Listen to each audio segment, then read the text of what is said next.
Hoje a gente vai dar uma olhada num texto que muita gente conhece, o Salmo 29, mas vamos olhar para um ângulo um pouco diferente.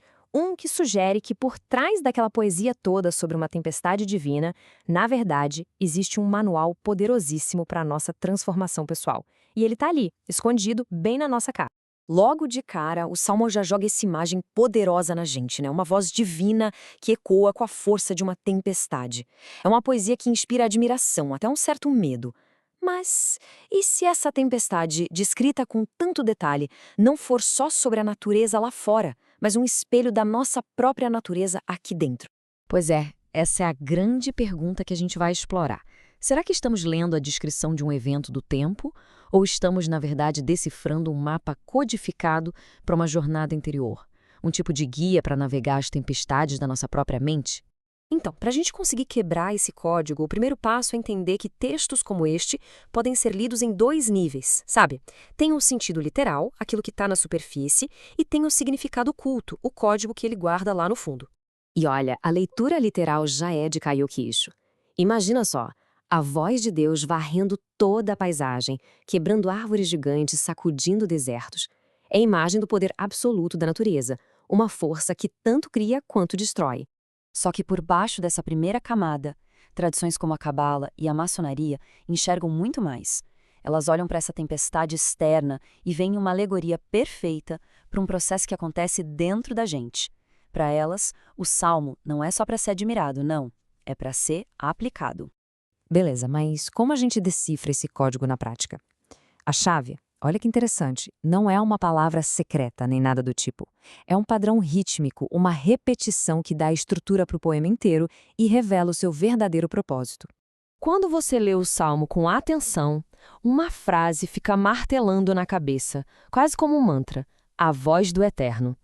E isso não é só uma figura de linguagem, é um motor do texto e, como a gente vai ver, a base da sua estrutura oculta. E quantas vezes essa frase aparece? Exatamente 7. E olha, em muitas tradições místicas, de civilizações antigas a escolas esotéricas, o número 7 nunca, mas nunca mesmo, é um acaso. Ele simboliza ciclos, um processo completo, os estágios da criação. O que nos leva a uma conclusão bem clara. A estrutura de 7 vozes é totalmente intencional. Cada uma delas representa um estágio, uma qualidade específica da energia divina se manifestando no mundo, e, por consequência, vira um mapa de como essa mesma energia pode ser organizada dentro de nós. E onde a gente encontra esse mapa?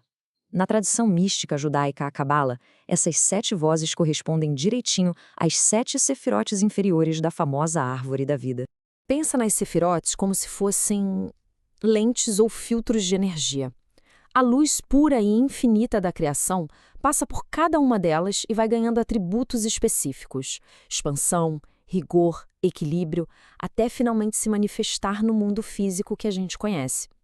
As 7 vozes do Salmo traçam exatamente esse caminho. E aqui a gente vê essa correspondência de forma bem clara. A primeira voz, sobre as águas, está associada a Tissed, a força da expansão, da misericórdia ilimitada. Logo em seguida, a voz poderosa corresponde a Geburá, a força do rigor e dos limites, que dá forma a essa expansão. Cada fase da tempestade, da voz que quebra os cedros, a que faz parir as corças, descreve uma etapa fundamental da criação e do desenvolvimento da consciência. É um projeto cósmico em forma de poema. Ok, tudo isso é fascinante em um nível cósmico, né?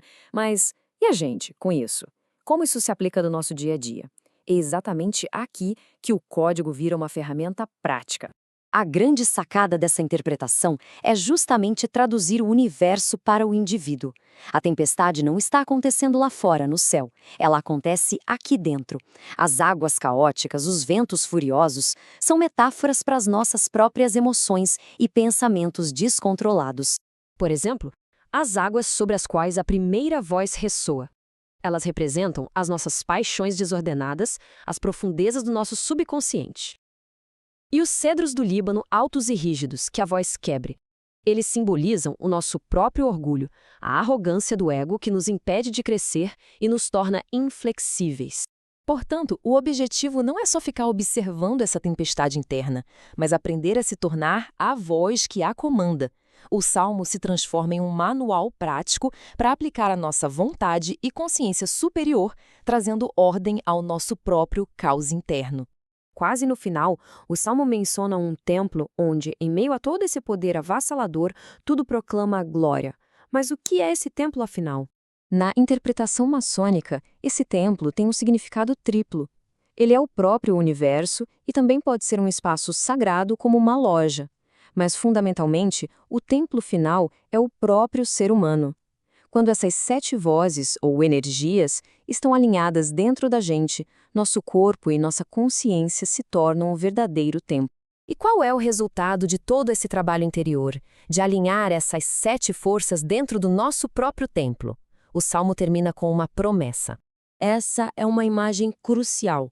Depois da tempestade, depois do caos, um trono é estabelecido acima do dilúvio. Não se trata de eliminar o dilúvio, mas de governar sobre ele.